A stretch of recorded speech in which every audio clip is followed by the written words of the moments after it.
Gilas secret weapon pumutok kontra Lebanon at Lebanon national team head coach bumilib kay Justin Brownlee at sa naging performance ng Gilas. Yan ang ating mga pag-uusapan para sa video natin na ito.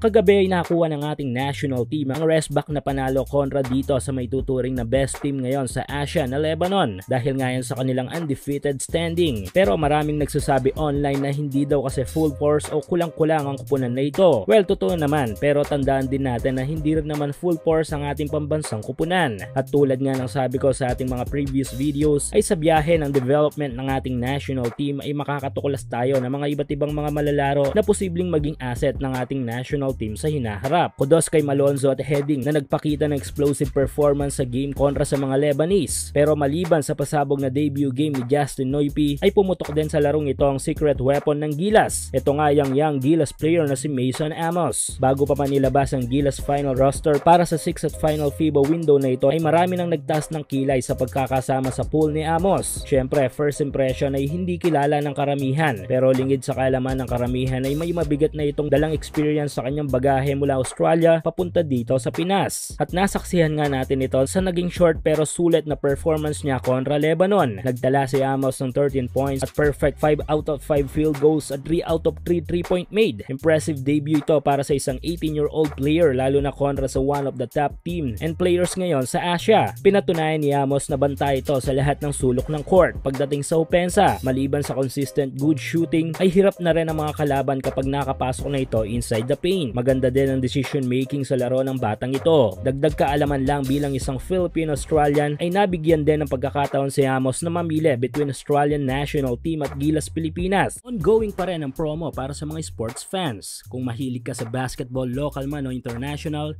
check mo ang comment section para sa full details at code na pwede mong gamitin. Ngunit mas pinili nito ang Gilas. Kaya ngayon ay maswerte ang ating pambansang kupunan dahil maliban sa ating mga mahusay na mga malalaro ay may sandata na tayo sa future. Samantala, isa pa sa mga naging matibay na sandalan ng ating national team at hindi pinahiyang lahat ay ang may tuturing ngayong best import ng ating pambansang liga na si Justin Brownlee. Hindi man nagpakita ng 20 to 30 points sa laban na ito si Justin Noype tulad ng naipuproduce nito sa Gin Kings ay nagpakita naman ito ng all-out team play performance sa kanyang 17 points, 4 rebounds at 5 assists. Hindi nagpa-star si Justin sa game at lahat ay binigyan niya ng pagkakataon na makapagbigay ng magandang opensa. Even nga mismong head coach ng Lebanon ay napansin nito. Ayon kay Coach Hadj Al-Hajj ay ang malaking pagkakaiba daw sa Gilas na nakaharap ngayon kumpara sa Gilas na nakalaban nila last year ay mas naglaro daw ngayon ang ating national team bilang isang kupunan. Last year daw kasi ay more on individual plays ang ginamit na sandata ng Gilas with Clarkson at ang binigyan din dito ni Coach Jad ay si Justin Brownlee na nag-spread ng floor para sa Gilas. Well, dahil dyan ay maraming komento online ngayon na tila napapaisip kung si Jordan Clarkson na nga ba ang deserve na maging naturalized player natin sa World Cup. Mapapapili ka na lang talaga sa tanong na NBA caliber import o team play import na kayang paggalawin ng lahat inside the game.